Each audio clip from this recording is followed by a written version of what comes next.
జగన్ మీదన విద్యావంతులు అట్లాగే తటస్థులలో ఒక ద్వేషాన్ని తీసుకొచ్చే ఒక అసహ్యాన్ని తీసుకొచ్చేటటువంటి ఒక యుద్ధం గత 4.5 ఏళ్లుగా ఈనాడు ఆంధ్రజ్యోతి వ్యూహాత్మకంగా చేసింది. ఒకనాడు ఎన్టీ రామారావుని మంచివాడిగా చూపిస్తూ ఆ తటస్థుల ఓట్లని ఆకర్షించి ఆ తర్వాత ఆ ఎన్టీఆర్ని దెబ్బతీయడం కోసం ఎన్టీఆర్ ప్రభుత్వాన్ని చంద్రబాబు నాయుడు తీసుకోవడం కోసం ఆనాడు ఎన్టీఆర్ని ఒక అమ్మాయిల పిచ్చోడుగా డ్రగ్ ఎడిక్ట్గా దిగజారిపోయిన విలువలు ఉన్నటువంటి వ్యక్తిగా ప్రొజెక్ట్ చేసి ఎలా నమ్మించారో, మద్యాన్ని నిషేధించకపోతే ఆంధ్రప్రదేశ్లో ఉన్నటువంటి పేదలందరూ అన్యాయం అయిపోతారంటూ ప్రజల్ని రెచ్చగొట్టి రోడ్డెక్కి ఉద్యమాలు చేయించి ఆ పైన మద్య నిషేధం తర్వాతన కొన్ని రోజులు పోయాక కొంతమంది కాంగ్రెస్ పార్టీ వాళ్ళ జీవితాలు తలకిందులు అయిపోయాక అప్పుడు మద్య నిషేధం వల్ల రాష్ట్రం నాశనం అయిపోతుంది, అర్జెంటుగా మద్య నిషేధం ఎత్తేయకపోతే ఆంధ్రప్రదేశ్ సర్వనాశనం అయిపోతుంది అంటూ మళ్ళీ మోటివేట్ చేస్తూ వార్తలు రాసి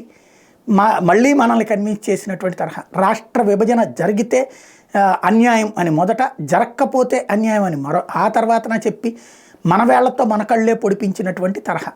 అట్లాగా ఇప్పుడు ప్రస్తుతం జగన్ అనేటువంటి వ్యక్తిని గద్దె దించాలి, గద్దెని ఎక్కించడానికి వీళ్ళు ప్రయత్నించలేదు కానీ గద్దె దించే ప్రయత్నంలో భాగంగా ప్రస్తుతం జగన్ వచ్చిన తర్వాతన దేవాలయ వ్యవస్థ నాశనం అయిపోయింది.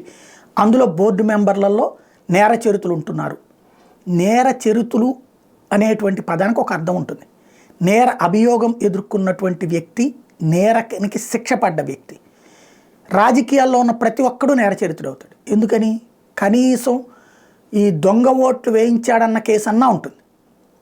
అది ఖచ్చితంగా రాజకీయాల్లో ప్రత్యర్థుల మీద ఎవరు అధికారంలో ఉంటే వాళ్ళు ప్రత్యర్థుల మీద కేసులు పెడతారు. ఇప్పుడు చంద్రబాబు నాయుడు మీద కేసు లేదా? నేర చరిత్రుడు అవుతాడుగా లెక్కన.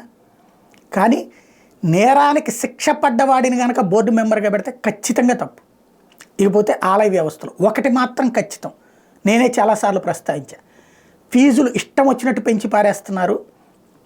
ఎవరబ్బా జేబుల్లో నుంచి సొమ్ములు తీసి ఇవ్వాలా? అసలు దేవుడి దగ్గరికి వెళ్ళాలంటే ఇంతెంత ఫీజులు ఎందుకు వసూలు చేయాలి? పూజలు చేయడానికి ఇంతెంత ఫీజులు ఎందుకు కట్టాలి? ఈ విషయంలో ఖచ్చితంగా జగన్ని ఏనాటికైనా నిలదీస్తారని చెప్పి అది నిలదీశారు. అది నేను హర్షిస్తాను, ఎందుకంటే అది అవసరం కూడా. అసలు రోజు రోజుకి ఫీజులు పెంచేసి ఆలయపు ఆదాయం పెరిగిందని లెక్కలు చంకలు గుద్దుకుంటున్నారు కానీ ఆ సేవలు పేదవాడికి దూరం అవుతున్నాయి, మధ్యతరగతికి భారం అవుతున్నాయి అన్నటువంటి విషయాన్ని మాత్రం మిస్ చేస్తున్నారు. ఆ విషయంలో ప్రశ్నించడాన్ని నేను తప్పుపట్టను. కానీ నేర చరిత్రల విషయంలో మాత్రం బోర్డు మెంబర్లుగా పెట్టేటటువంటి విషయంలో దాన్ని రైజ్ చేసినటువంటి దాంట్లో ఉన్నటువంటి రాంగ్ స్టెప్ అది. ఇకపోతే చంద్రబాబు హయాంలో ఆలయాలు కూలగొట్టారు, అట్లాగే దాని పేరేంటి పుష్కరాల్లో జరిగినటువంటి హింసప్పుడు కూడా ఇట్లాంటి వార్త రాసుంటే బాగుండేది. ఈ వార్త రాయడాన్ని నేను తప్పుపట్టను. ఖచ్చితంగా అది కూడా రాసుంటే ఆనాడు దీనికి బ్యాలెన్స్ అయ్యేది. బట్ ఇప్పుడు జగన్కి వ్యతిరేకం కోసం మాత్రమే రాస్తుండడం వల్లే దాన్ని తప్పుపడుతున్నాను. అంతకుమించి వార్త అయితే అవసరం, ప్రజలకి, హిందూ సమాజానికి అత్యంత అవసరం కూడా.